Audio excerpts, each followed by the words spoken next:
The day I found out I'd won $47 million, I was sitting in the cramped common room of Sunset Manor nursing home, surrounded by the smell of disinfectant and the sound of soap operas blaring from the ancient television. I stared at the lottery ticket in my trembling hands, checking the numbers for the 7th time against the drawing results displayed on my phone screen. Each number matched perfectly. After 73 years of struggle, sacrifice, and putting everyone else first, fate had finally dealt me a winning hand. But I wasn't thinking about the money in that moment. I was thinking about the conversation that had landed me in this place just 3 months earlier, when my own children, the ones I'd raised, loved, and given everything to, looked me in the eye and said those words that still cut through my heart like a knife. "Mom, you're just not a priority anymore." My name is Edith Morrison, and this is the story of how I went from being discarded by my family to showing them exactly what happens when you underestimate a woman who's spent her entire life fighting for the people she loves. What they didn't realize was that I still had plenty of fight left in me. The lottery ticket in my hand represented more than money. It represented freedom, vindication, and the chance to reclaim the dignity they'd stripped away from me.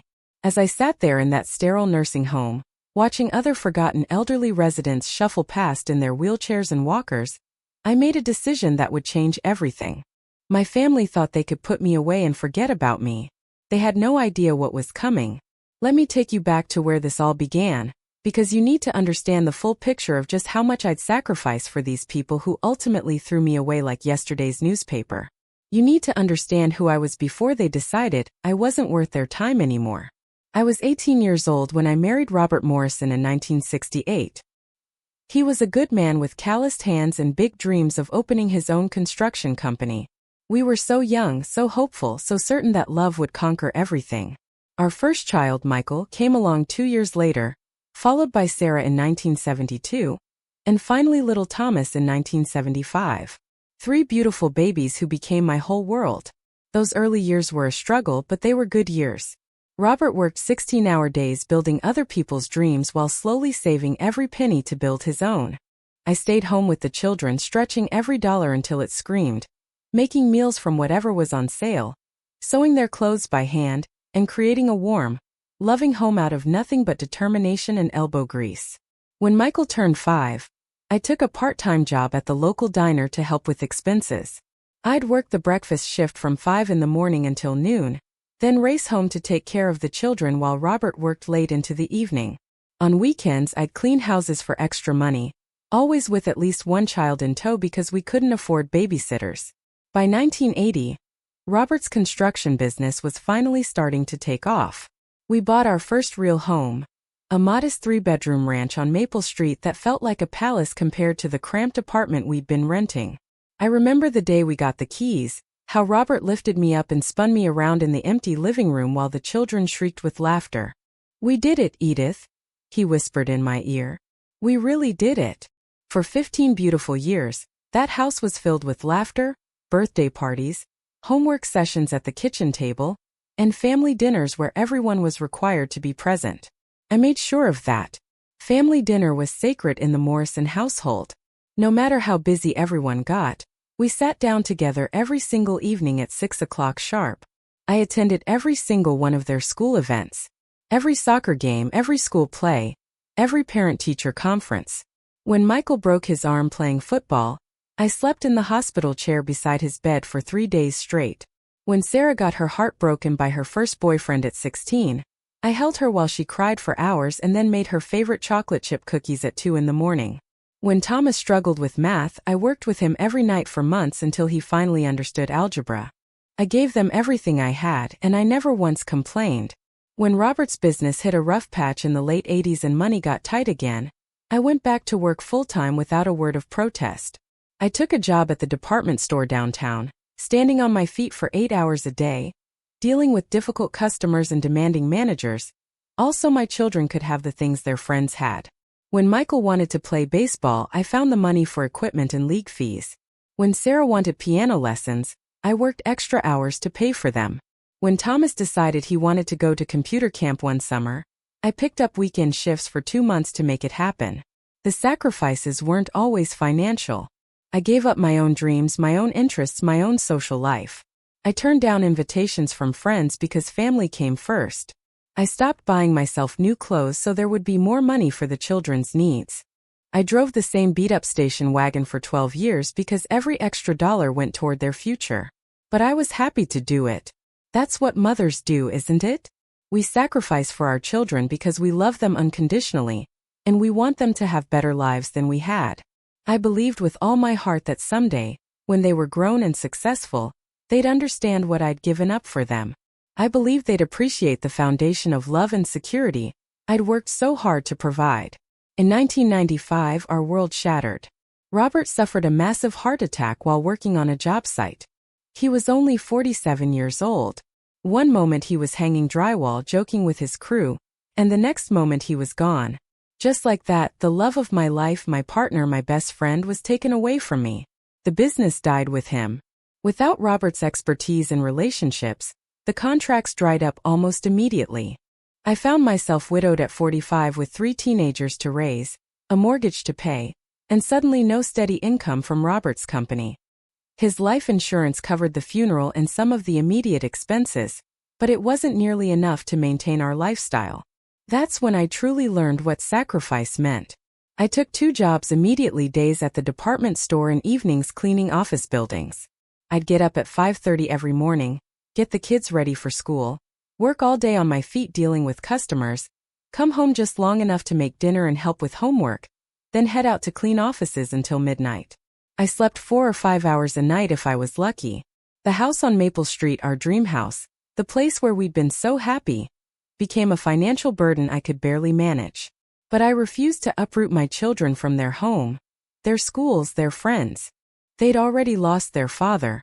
I wasn't going to take away their stability too. So I worked myself to the bone to keep that house. Michael was 15 when his father died, Sarah was 13, and Thomas was just 10. They were grieving and confused and angry at the world. Michael started acting out, getting into fights at school and staying out past curfew. Sarah withdrew into herself, spending hours locked in her room crying. Thomas, my baby, began having nightmares and bedwetting accidents that broke my heart. Through it all, I held our family together. I went to grief counseling sessions with each of them individually. I attended meetings with school counselors when their grades started slipping. I found the money for therapy when Sarah's depression got so bad she stopped eating. I somehow managed to maintain our family traditions, birthday parties, holiday celebrations, summer vacations, even though every dollar was a struggle. When Michael got arrested for vandalism during his senior year, I used my entire savings account to hire a lawyer to keep him out of juvenile detention. When Sarah decided she wanted to go to college, I worked 3 jobs to help pay for it. When Thomas showed an aptitude for computers, I bought him his first laptop with money I'd been saving for desperately needed home repairs. I never remarried, though there were opportunities. A few nice men asked me out over the years, but I always declined. My children needed me, and I believed that bringing another man into their lives would complicate things. I convinced myself that I was being noble, putting their needs above my own desires for companionship and love. Looking back now, I realize I may have made a mistake. Maybe I should have allowed myself to find happiness again. Maybe I should have shown my children that it was okay to move forward after loss, that I deserved love and partnership too. But at the time, martyrdom felt like the right choice. I thought I was being the perfect mother. By the time all 3 of my children graduated from high school, I was exhausted both physically and emotionally. But I was also proud. Despite losing their father and struggling financially, all 3 of them had turned out well. Michael had gotten his act together during his senior year and earned a scholarship to study business at the state university. Sarah was heading to college to study elementary education. Thomas, my youngest, was a computer whiz who'd already been accepted to a prestigious technical school. I thought the hard part was over. I thought my sacrifices had paid off, and now I could finally start living for myself again. I was 50 years old, still young enough to build a new life, maybe even find love again. I imagined that my adult children would appreciate everything I'd done for them, and would want to include me in their lives as they built their own families. I couldn't have been more wrong. Michael graduated from college and immediately moved 3 states away to take a job with a large corporation. He visited maybe twice a year, always brief visits where he seemed impatient to leave. He got married to a woman named Jennifer who was polite but cold, and they had 2 children, my grandchildren, whom I saw maybe once or twice a year at best. Sarah became a teacher, which made me so proud, but she also moved to a different city about 2 hours away. She married a man named David who never seemed to like me very much, though I couldn't figure out why. They had one daughter, Emma, who was the light of my life during the few occasions I got to see her. Thomas stayed local, which initially gave me hope that I'd have at least one child nearby. But as he got older and his computer business took off, he became increasingly distant. He'd go months without calling, and when I'd reach out to him, our conversations were always brief and superficial. The house on Maple Street started falling apart around me. The roof leaked, the furnace was on its last legs, and the plumbing needed major work. On my limited income from Social Security and the small pension from my department store job, I couldn't afford the repairs. I started using buckets to catch rainwater and space heaters to warm the rooms I actually used. I asked my children for help, not with money necessarily, but just with their time and presence. Maybe Michael could help me understand my finances better, since he worked in business. Maybe Sarah could help me figure out what repairs were most urgent. Maybe Thomas could help me set up a computer so I could stay in touch with my grandchildren more easily. But they were all too busy with their own lives. "Mom, I'm swamped at work," became Michael's standard response to any request. Sarah would promise to visit soon, but weeks would turn into months without seeing her. Thomas would say he'd come by to look at whatever was broken, but he rarely followed through. I started feeling like I was becoming invisible to them. The woman who had once been the center of their universe, who had sacrificed everything to give them good lives, was now just an obligation they tried to avoid. It hurt more than I could have imagined. When I turned 70, I thought surely they'd make an effort for such a milestone birthday. I imagined maybe they'd throw me a party, or at least all three of them would visit. Instead, Michael sent a card from across the country. Sarah stopped by for about an hour with a store-bought cake, clearly eager to get back to her own family. Thomas forgot completely until 2 days later, then showed up with gas station flowers and a mumbled apology. That night, alone in the house that held so many happy memories, I cried harder than I had since Robert's funeral. I felt forgotten, unimportant, like my life's work of raising them had meant nothing in the end. But I told myself I was being dramatic. They were busy with their careers and their own families. This was natural, wasn't it? Children grow up and move on. I just needed to accept that and find ways to fill my time without depending on them for validation or companionship. I joined a seniors center and tried to make new friends. I volunteered at the local food bank. I took up knitting and made blankets for the homeless shelter. I tried to build a life that didn't revolve around waiting for phone calls or visits that rarely came. Things continued this way for several years. I managed to maintain my independence, though it got harder each year. My arthritis made simple tasks increasingly difficult. My vision wasn't what it used to be, which made driving at night scary. The house continued to deteriorate around me, but I made do with duct tape and determination. Then came the fall that changed everything. It was a Tuesday morning in November, just after my 73rd birthday. I was trying to change a light bulb in the hallway when the step stool wobbled beneath me. I fell hard, landing on my left hip with a crack that I both heard and felt. The pain was immediate and excruciating. I lay there on the hallway floor for nearly 6 hours before Thomas happened to stop by. He'd been meaning to check on me for weeks, he said, and finally had a free afternoon. He found me conscious but barely able to move, my face gray with pain and exhaustion. The hip was broken in 2 places. The surgery went well, but the recovery was long and difficult. I spent 3 weeks in the hospital, followed by a month in a rehabilitation facility. During all of that time, my children visited sporadically. Michael flew in for 2 days right after the surgery, but then had to get back to work.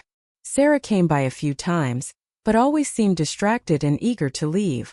Thomas was the most present, but even he treated the visits like obligations to be endured rather than time with his mother. While I was in rehab, they made a decision about my future without consulting me. I found out about it on a Thursday afternoon when all 3 of them showed up together at the rehab facility. They looked serious and uncomfortable, like they were about to deliver bad news. Which, of course, they were. "Mom," Michael began in his business voice, the same tone he probably used in corporate meetings, "we've been talking, and we think it's time for you to consider your long-term care options." I knew immediately where this was going. But I let him continue. The house is too big for you now, and it needs too much work, Sarah added, not quite meeting my eyes.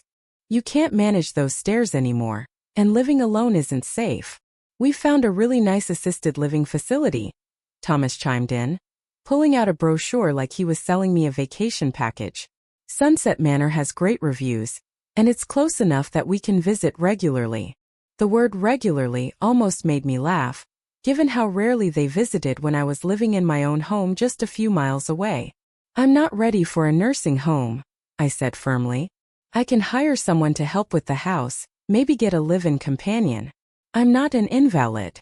The three of them exchanged glances, and I realized this wasn't a discussion. This was an intervention.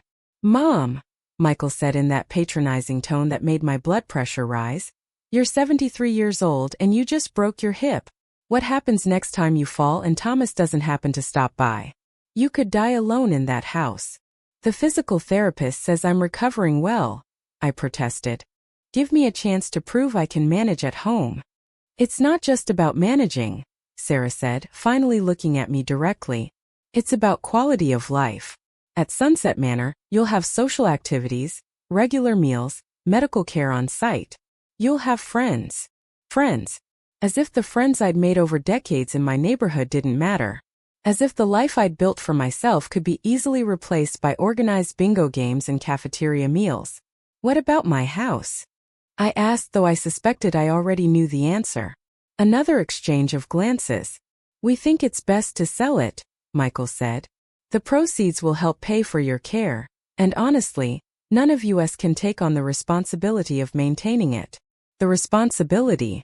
My home, the place where I'd raised them, where their father and I had built our dreams, had become a responsibility they couldn't be bothered with. I don't want to sell the house, I said quietly. Thomas leaned forward, his expression sympathetic but determined. Mom, be realistic. The roof leaks, the furnace barely works, and the whole place needs updating. Even if you weren't moving to assisted living, you can't afford to maintain it properly. Maybe I could move in with one of you, I suggested, though even as the words left my mouth, I could see from their faces that this option had never been seriously considered. Mom, Sarah said gently, that wouldn't work. We all have our own families, our own lives. David's mother might need care soon too. And we just don't have the space or resources to take on two elderly parents. Michael, you have that big house, I said, hating how desperate I sounded. Surely there's room for. Jennifer isn't comfortable with that arrangement, Michael cut me off. And honestly, with my travel schedule and the kids' activities, it wouldn't be fair to anyone. Fair. Nothing about this felt fair to me. That's when Michael delivered the blow that still echoes in my mind every single day. Mom, you have to understand. We have our own priorities now. Our spouses, our children, our careers. We love you, but you're just not a priority anymore. Sunset Manor is a good solution for everyone. You're just not a priority anymore. The words hit me like a physical slap. I felt my chest tighten and my breathing become shallow. These were the children I had made my entire life's priority for 30 years. I had sacrificed my dreams, my financial security, my chance at new love, my own happiness, all for them. I had prioritized them above everything else in my life, including myself. And now, when I needed them most, when I was facing the loss of my independence and my home, they were telling me I wasn't a priority. I sat there in stunned silence while they continued talking about the logistics of moving me to Sunset Manor and selling the house. Their voices sounded like they were coming from underwater. I heard phrases like power of attorney and estate planning and what's best for everyone, but I couldn't focus on the details. All I could think about was 18-year-old Edith, so full of love and hope, making that promise to always put her children first. If I could go back and talk to that young woman, would I tell her to make different choices? Would I tell her that unconditional love and endless sacrifice would ultimately be rewarded with rejection and abandonment? Mom! Sarah's voice cut through my thoughts. Are you listening? We need to make some decisions. You've already made the decisions, I said quietly. You don't need me for that. Don't be dramatic, Michael said impatiently. This is hard for all of us, but it's the right thing to do. Hard for all of them. Right. I looked at my 3 adult children. Successful, comfortable, secure in their lives that I had made possible through decades of sacrifice. And I realized that I had never really known them at all. The people I thought I'd raised to be caring, grateful, and family-oriented had grown up to be selfish strangers who saw me as a burden to be managed rather than a mother to be honored. "Fine," I said, my voice barely above a whisper. "Do whatever you think is best." The relief on their faces was unmistakable. They'd been prepared for a fight, for tears and pleas and guilt trips. My quiet acceptance made everything so much easier for them. Over the following weeks, they handled everything with businesslike efficiency. Michael flew in for a weekend to go through the house and decide what was worth keeping. Most of my possessions, furniture I'd saved for years to buy, photographs and mementos that held precious memories, books I'd collected over a lifetime, were deemed worthless and donated to charity or thrown away. Sarah took a few family photos in my good china, promising they'd be kept safe for the grandchildren. Thomas claimed my husband's tools, though I doubted he'd ever used them. Everything else was sold, donated, or discarded. The house sold quickly to a young couple who planned to renovate it completely. I tried not to think about strangers tearing out the kitchen where I'd made thousands of family meals, or painting over the height marks on the doorframe where I'd measured my children's growth over the years. I was moved to Sunset Manor on a cold December morning. Michael had flown back to his life across the country. Sarah dropped me off with a kiss on the cheek and a promise to visit soon. Thomas helped carry my few remaining possessions to my small room: a bed, a dresser, a small chair, and a television. Everything I own now fit in a space smaller than my old living room. "You'll like it here, Mom," Thomas said, though his voice lacked conviction. "The staff seems really nice, and there are lots of activities." I nodded and smiled because what else was there to do? I had fought my whole life for my family, but I didn't have any fight left for this battle. After Thomas left, I sat on the narrow bed and looked around my new home. The walls were institutional beige, the furniture was cheap and functional, and the window looked out on the parking lot. From somewhere down the hall, I could hear the sound of someone crying. This was what my life had come to.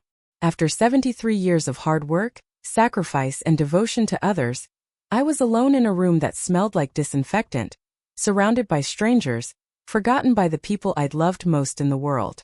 That first night at Sunset Manor, I lay awake staring at the ceiling and wondering how everything had gone so wrong. Where had I failed as a mother? How had I raised 3 children who could look me in the eye and tell me I wasn't a priority? What had I done to deserve this abandonment? But as the weeks turned into months, my sadness began to transform into something else. Anger.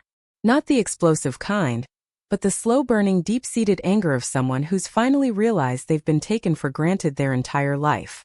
I started paying attention to the other residents at Sunset Manor, and I began to see patterns. There was Margaret, whose daughter visited once a month and spent the entire time complaining about how expensive the facility was. There was Frank, whose son had moved him here from across the country, and then stopped calling altogether. There was Dorothy, who had 4 children and 12 grandchildren, none of whom had visited in over 6 months. We were the forgotten generation, the parents who had given everything to raise our children only to be discarded when we became inconvenient. We'd spent our best years sacrificing for people who now saw us as burdens rather than blessings. But I wasn't ready to accept that fate quietly. I started making plans. Small ones at first, ways to fill my days that didn't involve waiting for phone calls that rarely came.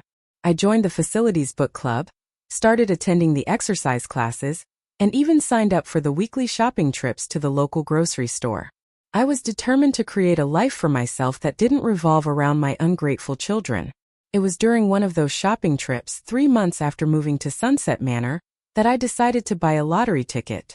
I'd never been much of a gambler, but something about standing in line at the convenience store, watching other people buy tickets with hope in their eyes, made me want to participate in that small act of defiance against fate. If life was going to be a game of chance anyway, why not play along? I bought a ticket for the Friday night drawing, choosing numbers that meant something to me. Robert's birthday, the dates my children were born, our wedding anniversary. Then I tucked the ticket into my purse and forgot about it. Friday night came and went. I didn't watch the drawing. I was playing cards with some other residents, actually enjoying myself for the first time in months. It wasn't until Sunday afternoon that I remembered the ticket at all. I was sitting in the common room, half watching a cooking show on television while knitting a blanket for the homeless shelter, when I decided to check my phone for the winning numbers. It was just idle curiosity, really. I never expected to win anything significant. The first number matched. Then the second. By the third matching number, my heart was starting to race. The fourth match made my hands shake. The fifth number, the final one, sent a shock through my entire body. I had won. Not just a small prize, but the entire jackpot. $47 million. I sat there in that common room, surrounded by the familiar sounds of daytime television and shuffling walkers, staring at my phone screen in absolute disbelief. I checked the numbers again, then a third time. Each check confirmed what seemed impossible. I, Edith Morrison, forgotten nursing home resident and discarded mother, was now worth $47 million. My first instinct was to call my children and share the incredible news. For just a moment I imagined their excitement, their joy for my good fortune, their apologies for how they'd treated me. Maybe this would change everything. Maybe they'd realize I wasn't just a burden to be managed, but their mother who deserved love and respect. But as I sat there with my phone in my hand, ready to dial Michael's number, I remembered his words, "You're just not a priority anymore." And suddenly, I knew exactly what I was going to do with my winnings. I wasn't going to call them at all. For the first time in 3 months, I smiled a real genuine smile. My children thought they could discard me, put me away in this place and forget about me. They thought I was powerless, dependent, finished with living my life on my own terms. They had no idea what was coming. I tucked my phone back into my pocket and continued knitting, but my mind was racing with possibilities. $47 million was more money than I could spend in several lifetimes. It was enough to buy back my independence, my dignity, and my power to make choices about my own life. More importantly, it was enough to teach my children a lesson they'd never forget about the consequences of taking someone for granted. But first, I needed to be smart about this. I'd watched enough news stories about lottery winners who'd made poor decisions and ended up worse off than before. I wasn't going to let that happen to me. I had waited 73 years for this opportunity, and I was going to handle it perfectly.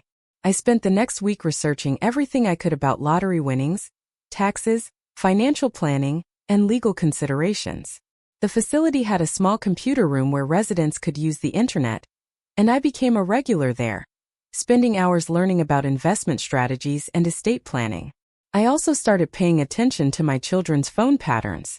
Michael called every other Sunday like clockwork, usually while he was driving somewhere and had time to kill.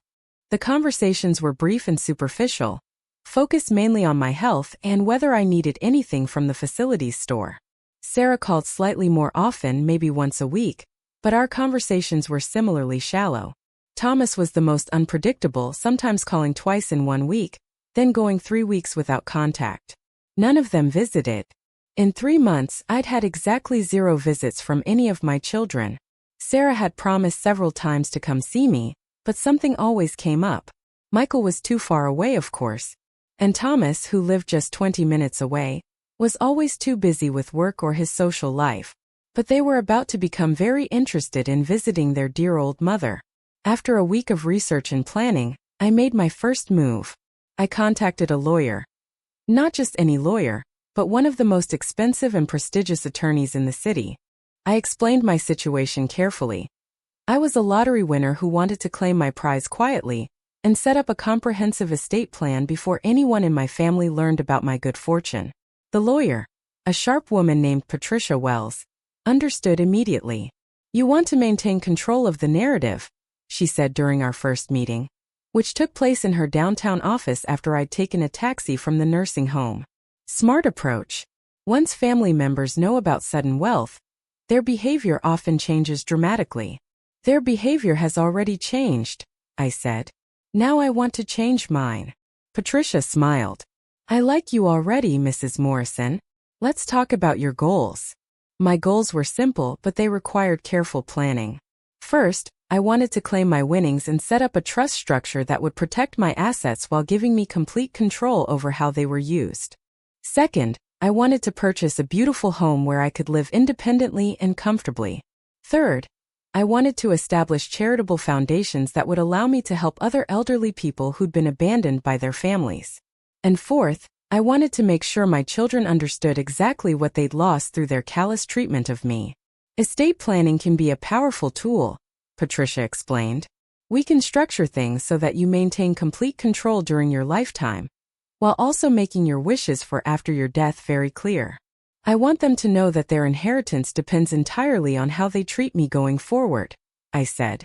I spent my whole life giving them everything, and they threw me away like garbage. If they want to benefit from my good fortune, they need to earn it by showing me the respect and love I deserve. We can absolutely structure something like that, Patricia assured me. Performance-based inheritance conditions are perfectly legal when properly drafted. Over the following weeks, Patricia and her team worked to create a comprehensive plan. The Lottery Commission was contacted, and arrangements were made for me to claim my prize through a trust, which would keep my name out of the initial publicity.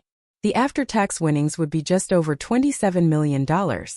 Still more money than I could have imagined in my wildest dreams. While the legal work was being finalized, I began house hunting. But I didn't want just any house. I wanted to find the perfect home. One that would serve as both a comfortable place to live and a powerful statement about my new circumstances. I found it on a tree-lined street in the most exclusive neighborhood in the city. It was a stunning Victorian mansion that had been completely restored, with 7 bedrooms, 5 bathrooms, a gourmet kitchen, a library, a sunroom, and beautifully manicured gardens. The asking price was $2.3 million, which would have been impossible just a month earlier but was now easily within my means. The house also happened to be just 6 blocks away from Sarah's neighborhood and 15 minutes from Thomas's apartment. They would drive past it regularly, never knowing their supposedly penniless mother was living there in luxury. I made a cash offer the same day I toured it, and the sellers accepted immediately. While the house purchase was being finalized, I started putting together my new life piece by piece. I hired an interior designer to furnish the mansion in elegant, comfortable style. I arranged for a housekeeper, a gardener, and a part-time cook. I bought a beautiful new car. Not something flashy or ostentatious, but a luxury sedan that was comfortable and reliable. Most importantly, I started researching charitable organizations that helped elderly people who'd been abandoned or mistreated by their families. I was amazed to discover how common my situation was, and how few resources existed to help people in similar circumstances.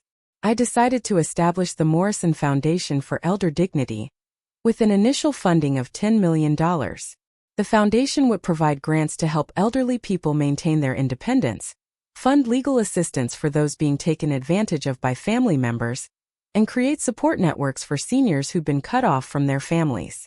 If my children didn't appreciate having me as a mother, perhaps I could be a mother figure to elderly people whose own children had failed them. 6 weeks after winning the lottery, everything was in place. I owned a mansion, had millions of dollars in secure investments, had established a charitable foundation, and had a legal structure that would ensure my children could only inherit from me if they demonstrated genuine love, respect, and care. It was time for the final phase of my plan. I decided to start with Thomas, since he lived closest and had always been the most attentive of my 3 children, relatively speaking. I called him on a Tuesday evening, timing it for when I knew he'd be home from work but not yet settled in for the night. "Hi, Mom," he said when he answered, sounding slightly out of breath. "How are you doing? I was just thinking I should call you." "Were you really?" I asked. "Because it's been 2 weeks since we last spoke." There was a pause. "Has it been that long? Time just flies, you know how it is." "I do know how it is," I said quietly. "Thomas, I need to tell you something important. Can you come see me tomorrow?" "Tomorrow?" He sounded surprised. "Is everything okay? Are you sick?" "I'm fine. Better than fine, actually. But I need to talk to you in person." "Well, I've got that big presentation on Wednesday, and Thursday I'm supposed to meet with Thomas," I interrupted, letting some steel enter my voice. "I'm 73 years old, I live in a nursing home, and I'm asking my son to visit me. Surely you can find 1 hour in your busy schedule." Another pause. "Of course, Mom. I'll come by after work tomorrow. Actually, I'd prefer if you could come in the afternoon. There's something I need to show you, and it can't wait until evening." "Show me?" "Mom, you're being mysterious. Just trust me on this one, honey. Can you be here by 3 o'clock?" He agreed, though I could hear the reluctance in his voice. One visit to his mother in a nursing home was apparently a significant inconvenience in his busy life. The next afternoon, I was waiting in the lobby when Thomas arrived. He looked hurried and slightly impatient, checking his watch as he walked through the automatic doors. He was dressed in his usual business casual attire, khakis and a button-down shirt that had seen better days, and he had the slightly frazzled appearance of someone who was trying to squeeze too many things into his day. "Hi, Mom," he said, giving me a quick hug. "So what's this big mystery? Did the doctor say something about your hip?" "My hip is fine," I said, standing up from the lobby chair where I'd been waiting. "Come on, we're going for a drive." "A drive? Mom, you don't drive anymore." "I do now," I said, walking toward the exit. "My new car is right outside." Thomas looked confused but followed me out to the parking lot. When I led him to the gleaming silver luxury sedan and pulled out the keys, his expression shifted to concern. "Mom, whose car is this? Please tell me you didn't buy a car. The staff here told us residents aren't supposed to have vehicles." "The staff told you correctly," I said, getting into the driver's seat. "Residents aren't supposed to have cars. But I'm not a resident anymore." I started the engine before he could respond, leaving him standing in the parking lot with his mouth open. After a moment of hesitation, he got into the passenger seat. "What do you mean you're not a resident anymore?" he asked as I pulled out of the parking lot. "Mom, if you've done something impulsive." "Thomas, when have I ever done anything impulsive in my entire life?" He didn't have an answer for that because it was true. I had spent 73 years being practical, responsible, and utterly predictable. The woman driving this expensive car was someone he'd never met before. The drive to my new house took about 10 minutes. Thomas spent the entire time asking questions that I deflected with vague answers. I wanted him to see everything before I explained anything. When I pulled into the circular driveway of the Victorian mansion, Thomas's questions stopped abruptly. "Mom," he said slowly, staring up at the beautiful house. "Where are we?" "We're home," I said simply, turning off the engine. I got out of the car and walked toward the front door, leaving Thomas to follow. I could hear him behind me, his footsteps hesitant on the stone walkway. The interior designer had outdone herself. The foyer was elegant and welcoming, with warm wood floors, tasteful artwork, and fresh flowers arranged in crystal vases. Sunlight streamed through the tall windows, creating patterns on the Persian rugs. Everything was beautiful, comfortable, and clearly expensive. "Mom," Thomas said in a strangled voice, "what is this place?" "This is my home," I said, hanging my purse on a hook by the door. "Would you like the tour?" I led him through the house room by room, watching his expression grow more bewildered with each beautiful space we entered. The living room with its stone fireplace and built-in bookshelves. The dining room with its antique table that could seat 12 people. The gourmet kitchen with professional-grade appliances and granite countertops. The library filled with books I'd always wanted to read. The sunroom overlooking the gardens. By the time we reached the master suite on the second floor, Thomas was practically speechless. The bedroom was spacious and serene, decorated in calming blues and creams, with a sitting area by the windows and a bathroom that was larger than my entire room at Sunset Manor. "I don't understand," he said finally, sinking into one of the chairs by the window. "How can you afford this? Did you take out some kind of reverse mortgage on the old house?" "Mom, if you're in debt." "I'm not in debt," I said, settling into the chair across from him. "Quite the opposite, actually." I pulled out my phone and showed him a screenshot of my bank account balance. The number on the screen made his eyes widen dramatically. That's impossible," he stammered. "Where did this money come from?" "I won the lottery," I said calmly. $47 million to be exact. After taxes and investments, I have about $27 million to work with. Thomas stared at me for a long moment, then started laughing. "Mom, that's not funny. I mean, I get that you're upset about the nursing home thing, but you don't need to make up stories." I handed him my phone with the Lottery Commission's official confirmation email displayed on the screen. I watched his face change as he read through the details, seeing the amounts, the dates, the legal confirmations. "This is real," he said, his voice barely above a whisper. "Yes, it is. You actually won the lottery." "I did. $47 million. That's correct." He looked around the beautiful bedroom, then back at the phone screen, then at me. And you didn't tell us? No, I didn't. Why not? I took a deep breath. This was the moment I'd been preparing for. The conversation that would determine the future of our relationship. Thomas, do you remember what you and your brother and sister said to me when you moved me to Sunset Manor? He looked uncomfortable. We said a lot of things. It was a difficult time for everyone. Michael specifically told me that I wasn't a priority anymore. He said you all had your own priorities, your spouses, your children, your careers. He said I wasn't one of those priorities. Mom, he didn't mean it like that. We were just trying to explain why we couldn't take care of you ourselves. Couldn't or wouldn't. Thomas didn't answer. For 3 months I lived in that nursing home. I continued. Do you know how many times you visited me? 0. None of you visited me even once. I was 20 minutes away from your apartment, Thomas. 20 minutes. But you were too busy to spend an hour with your mother. We called. You called when it was convenient for you. Brief conversations to check me off your to-do list. When I won this lottery, my first instinct was to call you all and share the good news. But then I realized something. Why would I share anything with people who had made it clear I wasn't important to them? Thomas looked stricken. Mom, that's not. We do care about you. Do you? Because your actions suggest otherwise. He was quiet for a moment, staring down at his hands. When he looked up, there were tears in his eyes. You're right, he said softly. I've been a terrible son. We all have. After Dad died, you sacrificed everything for us and we just took it for granted. And then when you needed us, we failed you completely. It was the first time any of my children had acknowledged what I'd given up for them, and it caught me off guard. I felt my own eyes filling with tears. I worked 3 jobs to keep you kids in that house after your father died, I said quietly. I gave up dating, gave up my own social life, gave up everything so you could have stability. I thought someday you'd understand what I'd sacrificed. I thought you'd want to take care of me the way I took care of you. We should have, Thomas said, his voice breaking. God, Mom, I'm so sorry. I don't know how we became such selfish people.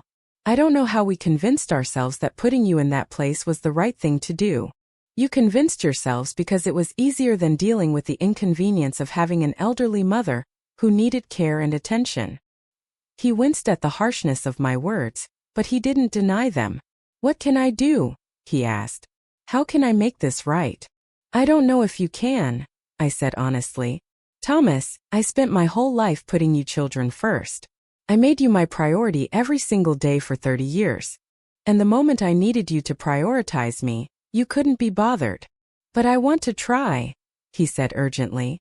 Please, Mom, give me a chance to be the son you deserve.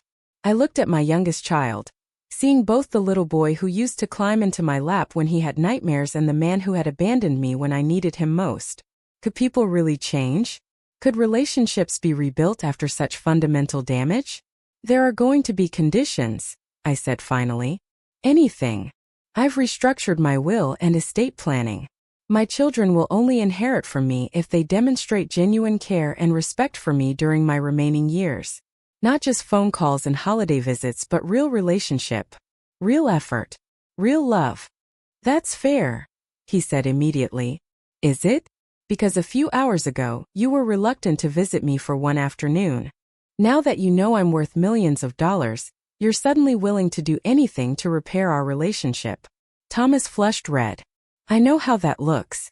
But I was already feeling guilty about how we treated you. Finding out about the money it made me realize how much I'd lost. Not the money, Mom. I'd lost you. I wanted to believe him. Despite everything, he was still my baby, and I loved him desperately. But I'd learned not to trust words without actions to back them up. We'll see, I said. Thomas, I'm not going to cut you out of my life. But I'm also not going to pretend that everything is fine between us just because you're sorry. You have to earn back my trust and respect. I understand. Do you? Because your brother and sister are about to find out about my new circumstances, and I suspect they're going to have very different reactions than yours. Thomas looked puzzled. What do you mean? I smiled for the first time since he'd arrived. You'll see soon enough. Now, would you like to stay for dinner? I have a cook now, And she's making pot roast, your favorite. For the first time in months, I saw my son really smile. I'd love that, Mom. As we went downstairs to the dining room, I felt cautiously hopeful about Thomas.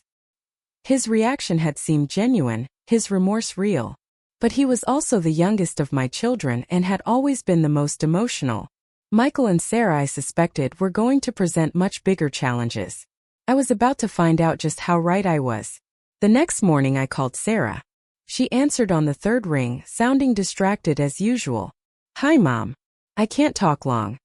I'm getting Emma ready for school and I have a parent-teacher conference this afternoon. That's fine, dear. I just wanted to let you know that I've moved. Moved? What do you mean moved? You can't just move out of Sunset Manor without consulting us. Actually, I can. I'm an adult, Sarah, not a ward of the state. But where are you going to live? Mom, you can't go back to that old house.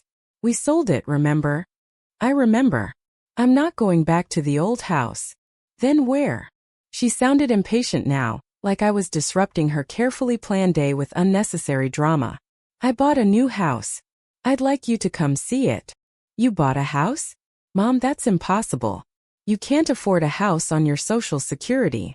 Nevertheless, I've bought one. Can you come for lunch today? Today? Mom, I told you I have a parent-teacher conference, and then I have to take Emma to soccer practice and David is working late, so… Sarah, I interrupted. I'm asking you to visit your mother for lunch. Surely you can reschedule a few things. There was a long pause. Is everything okay? You sound different. Everything is fine. Better than fine, actually. Just come for lunch, and I'll explain everything. She agreed reluctantly, and I gave her the address of my new house. I could hear her surprise when she recognized the exclusive neighborhood, but she didn't ask questions. Sarah arrived at noon, driving her practical minivan and looking harried as always. She was dressed in her usual mom uniform, yoga pants, an oversized sweater, and sneakers that had seen better days. Her hair was pulled back in a messy ponytail, and she looked like she'd rather be anywhere else. When she saw the house, her reaction was even more dramatic than Thomas's had been. Mom, she said, getting out of her van slowly. Whose house is this? Mine, I said, greeting her at the front door. Come in. The tour proceeded much like it had with Thomas, with Sarah's bewilderment growing in each room. But unlike Thomas, who had seemed genuinely impressed by the beauty of the house, Sarah seemed primarily focused on the cost of everything. This dining room table must have cost $20,000, she muttered as we passed through. In the kitchen, she ran her hand along the granite countertops and said, These appliances are top of the line. This renovation must have cost more than most people's houses. By the time we reached the master suite, Sarah was practically vibrating with anxiety. Mom, you have to tell me what's going on. Did you take out some kind of massive loan? Are you being scammed by someone? Because this is insane. There's no way you can afford any of this. Sit down, Sarah, I said, gesturing to the chairs by the window. I have something to show you. I handed her my phone with the bank account balance displayed. Sarah looked at the screen, blinked several times, then looked again. This has to be fake, she said immediately. Mom, someone is running a scam on you. These numbers aren't real. They're real. No, they're not. Mom, you live on Social Security. You can't have $27 million. I showed her the lottery confirmation email, just as I had with Thomas. Unlike Thomas, who had accepted the evidence fairly quickly, Sarah spent several minutes scrolling through every detail, checking dates and amounts and official seals. You won the lottery, she said finally, her voice flat. Yes. $47 million. Before taxes, yes. And you didn't tell us. No. Sarah set the phone down and stared at me with an expression I couldn't quite read. It wasn't joy or excitement or even relief. It was something harder, more calculating. When did you win? She asked. 3 months ago. 3 months. Her voice rose sharply. You've been sitting on this for 3 months and didn't tell your own children? That's correct. Why? The question came out as almost an accusation. Why do you think, Sarah? She stood up abruptly and began pacing around the room. I can't believe this. All this time we've been worrying about your finances, trying to figure out how to pay for your care, And you've been secretly rich. You haven't been worrying about my finances, I said calmly. You moved me to a nursing home and forgot about me. That's not true. We call you, we check on you. When was the last time you visited me, Sarah? She stopped pacing. I've been busy. Emma has school and soccer and piano lessons, and David's been working overtime. I've been living 20 minutes away from you for 3 months, and you haven't visited me once. I meant to. But you didn't. Just like you meant to help me with the house repairs, and you meant to include me in family dinners, and you meant to make me feel like I mattered to you. But meaning to do something and actually doing it are two different things. Sarah's face flushed red. That's not fair. You know how hard it is to juggle everything with work and Emma and… Sarah, I worked 3 jobs to raise you after your father died. 3 jobs while taking care of you and your brothers and maintaining a household. Don't talk to me about how hard it is to juggle responsibilities. That was different. How was it different? Because you were our mother. That was your job. Her words hung in the air between us like a slap. Your job. As if loving and caring for my children had been nothing more than a professional obligation. As if all the sacrifices I'd made were just part of the job description of being a mother. I see, I said quietly. So taking care of you was my job, but taking care of me isn't yours. Sarah realized what she'd said and tried to backtrack. That's not what I meant. Of course we should take care of you, but it's not convenient for you right now. Mom, please. You're twisting my words. Am I? Sarah, let me ask you something. If I hadn't won this money, if I was still living in that nursing home with nothing but my Social Security check, would you be here right now? She didn't answer immediately, which was an answer in itself. I would have visited eventually, when it was convenient, when you didn't have anything else to do. Why are you being so cruel? She asked, and I could see tears forming in her eyes. I'm your daughter. I love you. Do you? Because love requires action, Sarah. It requires sacrifice and effort, and putting someone else's needs ahead of your own comfort sometimes. When have you ever done that for me? We put you in Sunset Manor because we thought it was best for you. You put me in Sunset Manor because it was easiest for you. You didn't want to deal with the inconvenience of an aging mother, so you warehoused me somewhere safe and tried to forget about me. Sarah sat back down heavily, her hands covering her face. God, when you put it like that. That's exactly how it was, Sarah. That's exactly what you did. I'm sorry, she said, her voice muffled by her hands. I'm so sorry, Mom. You're right. We failed you completely. Yes, you did. She looked up at me, mascara streaking down her cheeks. What can I do to make it right? It was the same question Thomas had asked, but something about Sarah's tone was different. She seemed more focused on finding a solution than on understanding what she'd done wrong. I don't know if you can make it right, I said honestly. Sarah, I spent my whole adult life making you and your brothers my top priority. I sacrificed my own dreams, my own opportunities, my own happiness to make sure you had everything you needed. And the moment I needed you, you couldn't be bothered. But I want to try, she said urgently. Please, Mom. Tell me what you need from me.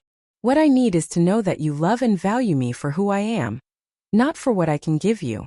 Of course I do. Do you? Because 5 minutes ago you were angry that I hadn't told you about the money. You weren't concerned about my well-being or happy that I was financially secure. You were upset that you hadn't been informed about an asset that might benefit you. Sarah's face went pale. That's not. I didn't mean it like that. Didn't you? Sarah, be honest with yourself. When you found out about the money, what was your first thought? She was quiet for a long moment. I thought about Emma's college fund, she admitted quietly, and the mortgage on our house, and how much easier things would be if… She trailed off, realizing what she was revealing about herself. If you could access some of your mother's money, I finished for her. I'm horrible, she whispered. I'm a horrible person. You're not horrible, Sarah. But you've become someone I don't recognize. The little girl I raised would never have put her own convenience ahead of her mother's well-being. I don't know how I became this person, she said, tears flowing freely now. I don't know when I stopped putting family first. You put your family first, I corrected. Your husband and daughter. You just decided that I wasn't part of your family anymore. That's not true, isn't it? When was the last time you included me in a family dinner? When was the last time you brought Emma to visit me just because you wanted us to spend time together? When was the last time you called me just to see how I was doing, not because you felt obligated to check in? Sarah couldn't answer any of those questions because we both knew what the answers were. I've restructured my will, I told her, just as I had told Thomas. My inheritance will go only to children who demonstrate genuine love and care for me during my remaining years. You mean if we don't visit you enough, we won't inherit anything? The way she phrased the question, focused on visiting requirements rather than on rebuilding our relationship, told me everything I needed to know about Sarah's priorities. I mean that my money will go to people who actually value me as a person, not as an ATM. But I do value you. Mom, you have to believe me. Sarah, prove it. Show me through your actions, not your words. Spend time with me because you enjoy my company, not because you think it'll get you money someday. How do I prove that? How do you know I'm not just pretending?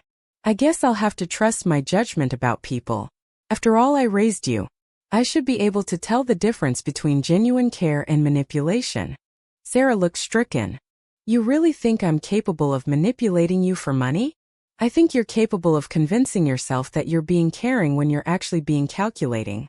People are very good at rationalizing their motivations. She was quiet for several minutes, staring out the window at the beautiful gardens. When she finally spoke, her voice was small and sad. I used to love spending time with you, she said. When I was little, you were my favorite person in the whole world. I wanted to be just like you when I grew up. What changed? Life got complicated. David and I were struggling financially, and Emma needed so much attention, and my job was demanding, and it was easier to think of you as another obligation rather than as someone I loved spending time with. And now I realize I've lost something precious, and I don't know if I can get it back. I looked at my middle child, remembering the bright, affectionate little girl who used to follow me around the house chattering about everything and nothing. That little girl was still in there somewhere, buried under years of adult responsibilities and misplaced priorities. You can get it back, I said quietly. But not by viewing me as a project or an obligation. You have to actually want to spend time with me. I do want that, she said. I think I forgot that I wanted that, but I do. Then we'll see what happens. Sarah, I'm not going to cut you out of my life. But I'm also not going to pretend that money doesn't change how people behave. You're going to have to prove to me that you're here for the right reasons. How long do I have? The question revealed more calculation, more focus on requirements rather than relationship. But I answered it anyway. The rest of my life, I said. However long that turns out to be. Sarah nodded, wiping her eyes with a tissue I handed her. Will you tell me about the house? How you found it, what you like about it? It was a small gesture, but it was the first question she'd asked all day that seemed focused on my experience rather than on the implications for her own life. So I told her about house hunting, about the interior designer, about the library I'd always dreamed of having. And for just a few minutes we talked like a mother and daughter who actually enjoyed each other's company. But I knew the real test was yet to come. Michael, my eldest, was going to be the biggest challenge of all. I called Michael that evening after Sarah had left. It was a Sunday, which was typically when he made his obligatory phone calls to check on me. Mom, I was just going to call you, he said when he answered. How was your week? Interesting, I said. Michael, I need you to fly out here. There's something important we need to discuss. Fly out there? Mom, you know how busy things are right now. Can't we talk about it over the phone? No, this needs to be done in person. Is this about your health? Are you sick? I'm fine. Better than fine, actually. Then what's so urgent that it can't wait until my next scheduled visit? His next scheduled visit. As if seeing his mother was something that needed to be penciled into a business calendar. Michael, I'm asking you to come see me. It's important. Mom, I've got a huge presentation next week, and Jennifer has that charity gala thing, and the kids have soccer tournaments. Michael. I let steel enter my voice. I am 73 years old. I am asking my son to visit me. Surely you can find time in your busy schedule for your mother. There was a pause. Is everything okay? You sound different. Everything is fine. But I need to see you. Can Thomas or Sarah handle whatever this is? They're a lot closer. No, Michael. I need to see you specifically. He sighed heavily, as if I were being unreasonably demanding. Okay, fine. I can probably fly out Friday and come back Sunday. But this better be important, Mom. It is. What's this about? Can you at least give me a hint? You'll find out when you get here. After I hung up, I realized my hands were shaking slightly. Michael had always been the most difficult of my children, the most self-centered, the most focused on his own success, the least emotionally available. He'd inherited his father's drive and ambition, but none of Robert's warmth or family loyalty. I suspected his reaction to my news was going to be very different from his siblings, and not in a good way. Friday afternoon, I picked Michael up at the airport in my new car. He emerged from the terminal looking exactly like what he was. A successful businessman in an expensive suit, carrying a leather briefcase and checking his phone as he walked. When he saw me standing beside the luxury sedan, his first reaction was confusion. Mom? Whose car is this? Mine, I said, opening the driver's side door. Get in. You don't drive anymore, he said automatically, but he got into the passenger seat. I do now, I replied, starting the engine. Mom, this car costs more than most people make in a year. How can you possibly afford it? I'll explain everything when we get to the house. What house? I thought we were going to that nursing home place. We're not. The drive to my new neighborhood took 20 minutes, during which Michael peppered me with questions that I deflected. Unlike Thomas and Sarah, who had seemed concerned about my well-being, Michael's questions were all focused on logistics and practicalities. How had I gotten out of Sunset Manor? Where was I staying? Who was responsible for this situation? When I pulled into the driveway of the Victorian mansion, Michael's reaction was immediate and sharp. Mom, what the hell is going on? I'd never heard him use that tone with me before. Not quite disrespectful, but definitely frustrated and demanding. Come inside and I'll explain everything. The house tour with Michael was entirely different from the experiences with Thomas and Sarah. While they had been impressed and bewildered, Michael was clearly calculating the value of everything he saw. He didn't comment on the beauty of the rooms or the comfort of the furnishings. Instead, he made observations like this renovation must have cost at least $500,000, and these are original hardwood floors. That adds significant value. By the time we reached the master suite, Michael was clearly agitated. Mom, you need to tell me right now what's going on. Are you being scammed? Did someone talk you into some kind of reverse mortgage scheme? Because this is insane. There's no way you can afford any of this on your income. I sat down in one of the chairs by the window and gestured for him to do the same. Then I handed him my phone with the bank account balance displayed. Michael looked at the screen for a long moment, then looked at me, then back at the screen. This is fake, he said immediately. It's not fake. Mom, this shows you have over $27 million. That's impossible. I showed him the lottery confirmation email, watching his face as he read through all the details. Unlike Thomas and Sarah, who had eventually accepted the evidence, Michael continued to look skeptical. Even if this is real, he said finally, you can't just go around making major financial decisions without consulting someone. You're 73 years old, Mom. You need financial advisors, estate planners, people who understand this kind of money. I have all of those things, I said calmly. You do. Michael, I may be 73, but I'm not senile. I spent 6 weeks researching everything before I made a single purchase. I have an excellent lawyer, a financial advisor, and an accountant. Everything has been handled properly. He seemed taken aback by my competence, as if he'd assumed I was too old and confused to manage my own affairs. Well, that's good, he said. But Mom, you should have told us about this immediately. We're your family. We should have been involved in these decisions. Should you have been? Because when you moved me to that nursing home, you didn't seem to think I was capable of making my own decisions. That was different.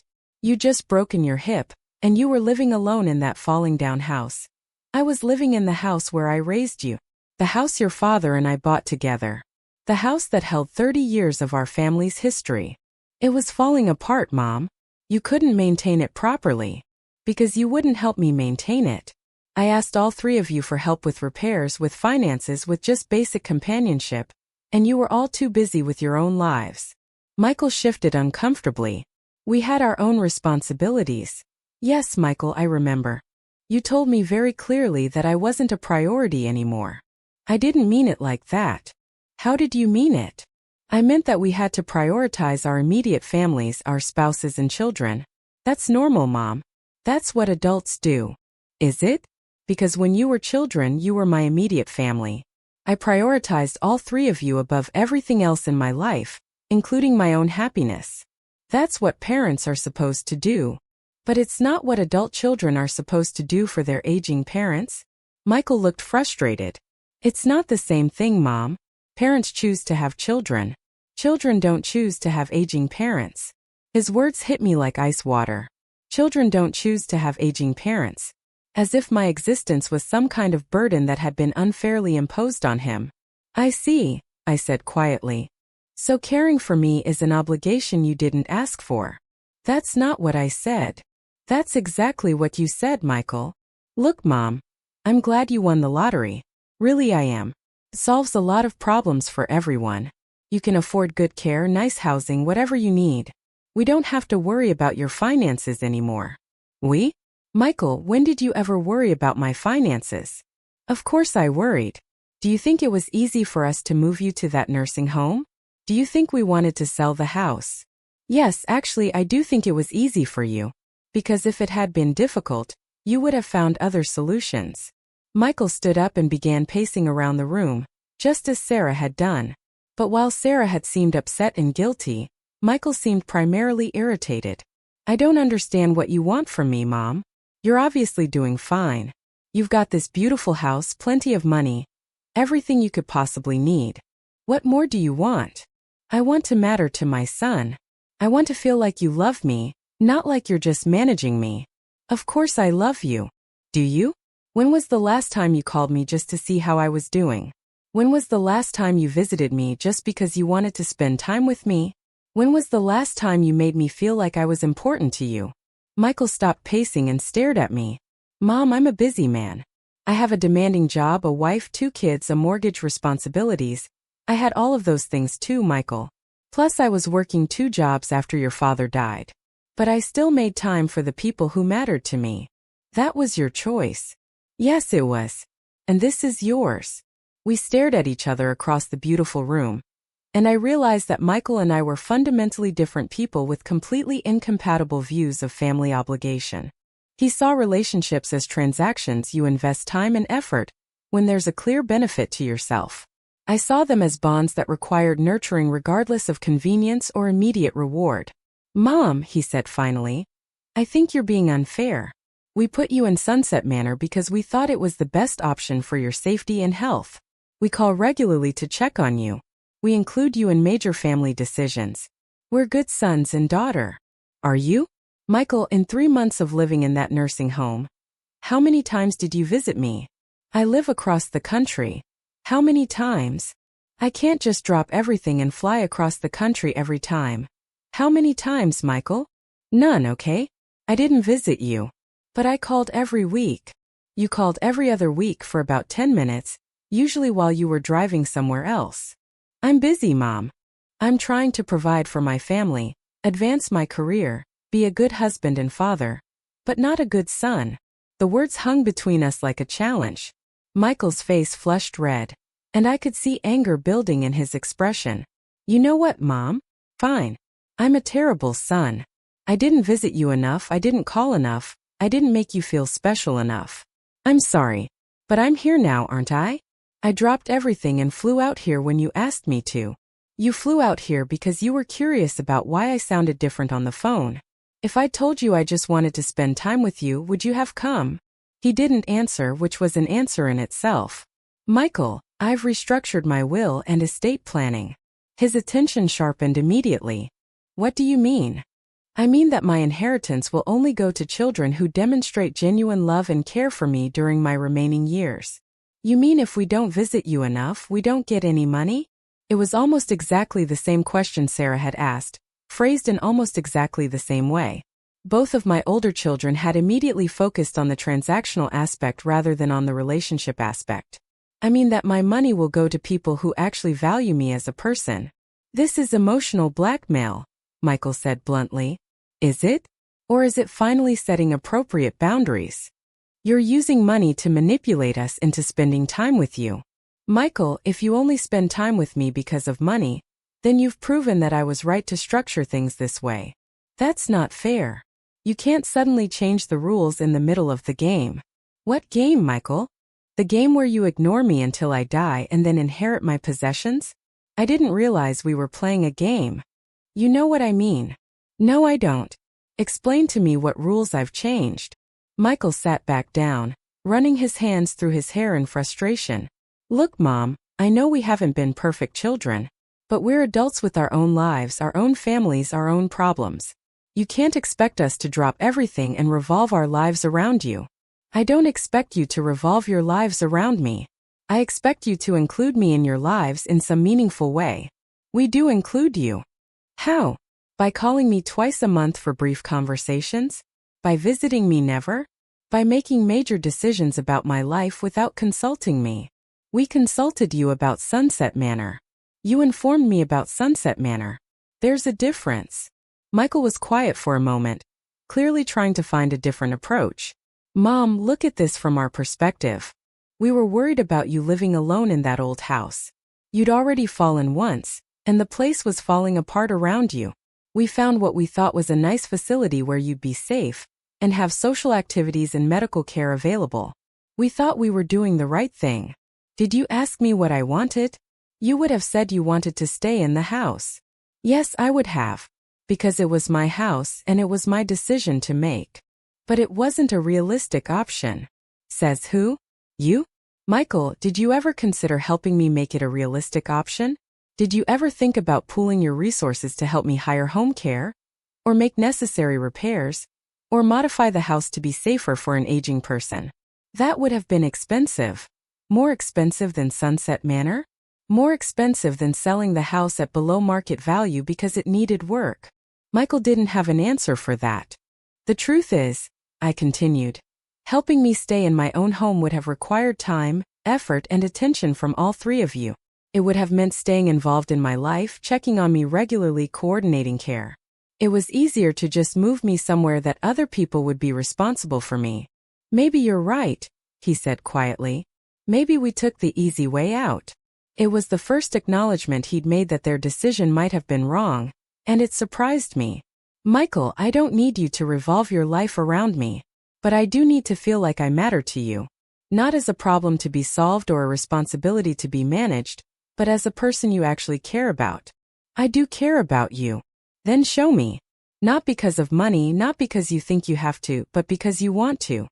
How do I prove that my motives are pure? How do you know I'm not just pretending to care because of the inheritance? It was the same question Sarah had asked, and it revealed the same fundamental misunderstanding of what I was trying to accomplish. Michael, if you have to pretend to care about me, then we don't have a real relationship anyway. That's not what I meant. Then what did you mean? I meant that now that money is involved, everything is going to be complicated. Every interaction, every conversation, every visit. We'll both be wondering about motivations. He was right about that, and it made me sad. The money that should have been a blessing was also going to be a barrier between me and my children. The money doesn't have to change anything, I said. If you love me and want to spend time with me, then do that. If you don't, then don't. But don't pretend just because you think it'll benefit you financially. Michael stared out the window for several minutes, clearly wrestling with his own thoughts and feelings. I don't know if I'm a good enough person to do this right, he said finally. It was the most honest thing he'd said all day. What do you mean? I mean I'm selfish, Mom. I've always been selfish. Even as a kid, I was focused on what I wanted, what would benefit me. I loved you, but I loved you because of what you did for me, not because of who you were. It hurt to hear him say it, but I appreciated his honesty. People can change, Michael. Can they? Because I look at my life now, my job, my marriage, my kids, and I realize I approach everything the same way. What's in it for me? How does this benefit me? I don't know how to love someone without calculating the return on investment. You love Jennifer and your children. Do I? Or do I love the idea of them, the way they make me feel about myself? Jennifer makes me look good. She's beautiful, smart, from a good family. The kids are extensions of my ego. When they succeed, I feel successful. I was shocked by his self-awareness and saddened by what he was revealing about himself. Michael, that's a very empty way to live. I know. But it's the only way I know how to live. Your father wasn't like that. Dad was a better man than I am. We sat in silence for a while, both lost in our own thoughts. Finally, Michael spoke again. I want to try, Mom. I want to try to be a better son, a better person. But I don't know if I can change who I am at 43 years old. You won't know unless you try. And if I fail? If I try to be better but I'm just not capable of it? Then at least you'll have tried. Michael, I don't expect perfection from any of you. I just want to feel like I matter. You do matter. Maybe not in the way you deserve, but you do matter to me. Then we'll start there. Michael nodded slowly. Okay. But Mom, can I ask you something? Why didn't you tell us about the lottery immediately? Why all the secrecy? I thought about his question carefully before answering. Because I wanted to see who you really were, I said finally. When I was poor and helpless and dependent, you all made it clear that I wasn't a priority. I wanted to know if that would change when circumstances changed. And what did you learn? I learned that Thomas genuinely regrets how he treated me and wants to rebuild our relationship. I learned that Sarah loves me but has lost sight of what's really important. And I learned that you're honest enough to admit your own flaws. Is that enough? Is that enough for you to forgive us? Michael, I forgave you a long time ago. But forgiveness and trust are two different things. You have to earn back my trust. How? By showing me that you value me for who I am, not for what I can give you. That's going to be hard with all this money hanging over everything. Yes, it is. But Michael, the money isn't going anywhere.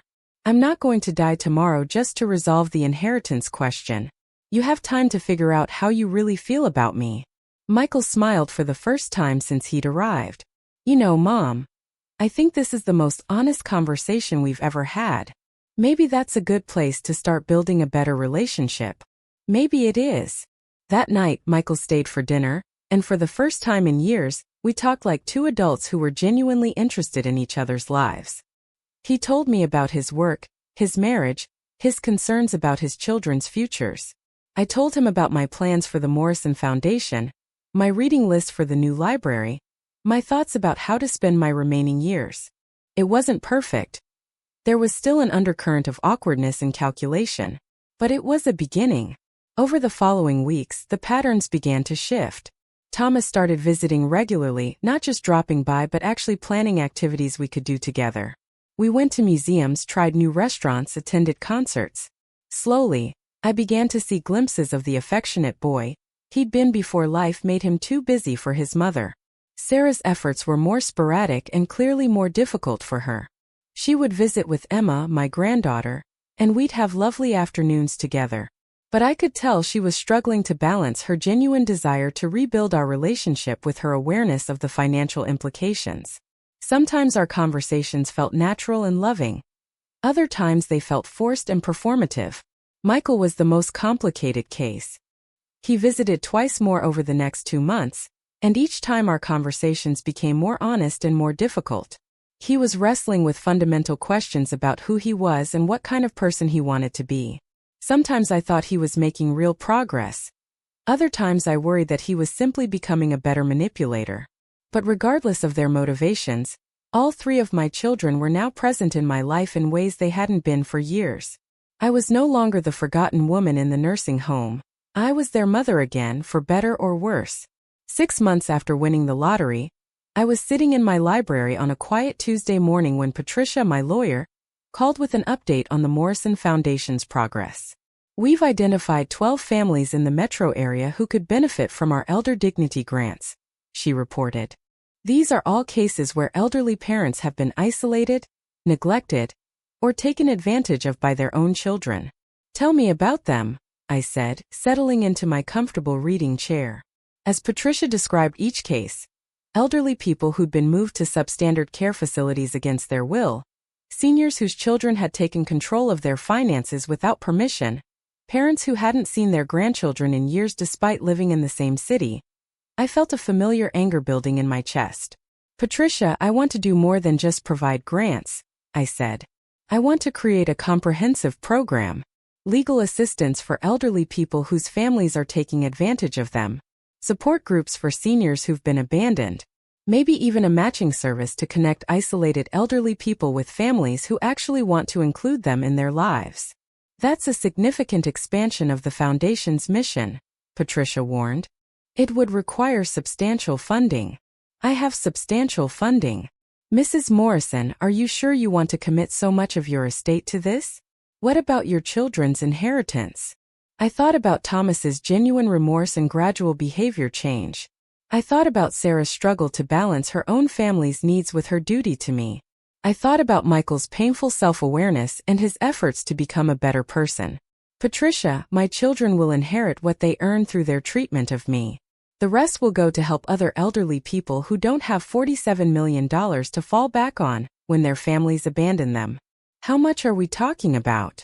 Start with another $10 million for the expanded programs. We'll see how much impact we can make with that. After I hung up with Patricia, I sat in my library surrounded by the books I was finally finding time to read, looking out at the gardens that brought me such peace, and thought about the strange turns life can take. A year ago, I'd been a forgotten woman in a deteriorating house, struggling to maintain my independence while my children drifted further and further away from me. I'd felt powerless, invisible, discarded by the people I'd spent my life loving. Now I was wealthy beyond my wildest dreams, living in a beautiful home, and in a position to help other elderly people reclaim their dignity and independence. My children were back in my life, though with complicated motivations and varying degrees of sincerity.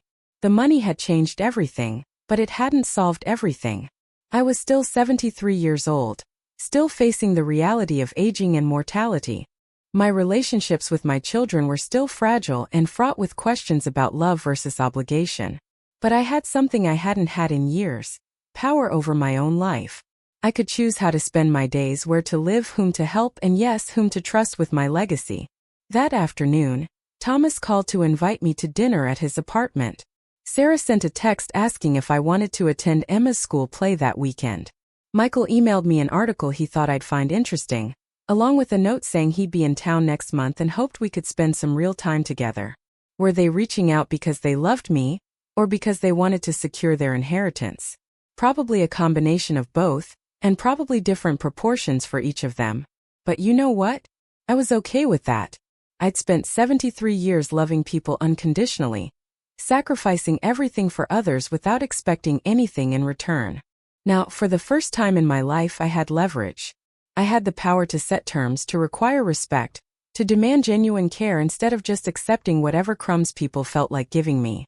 My children had made it clear that I wasn't a priority when they thought I was powerless and dependent. Well, now they could learn what it felt like to be the ones trying to earn love and attention from someone who held all the cards. Maybe that made me manipulative.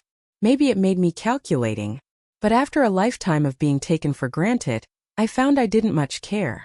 I was no longer the forgotten woman in the nursing home. I was Edith Morrison, lottery winner, philanthropist, and mother who finally understood her own worth. And if my children wanted to be part of my life going forward, they were going to have to prove they deserved to be. As I sat there in my beautiful library, planning my next moves in this complicated game of family relationships and financial leverage, I couldn't help but smile. They thought they could discard me when I was inconvenient. They had no idea what I was capable of when I finally decided to put myself first. The best part? This was just the beginning.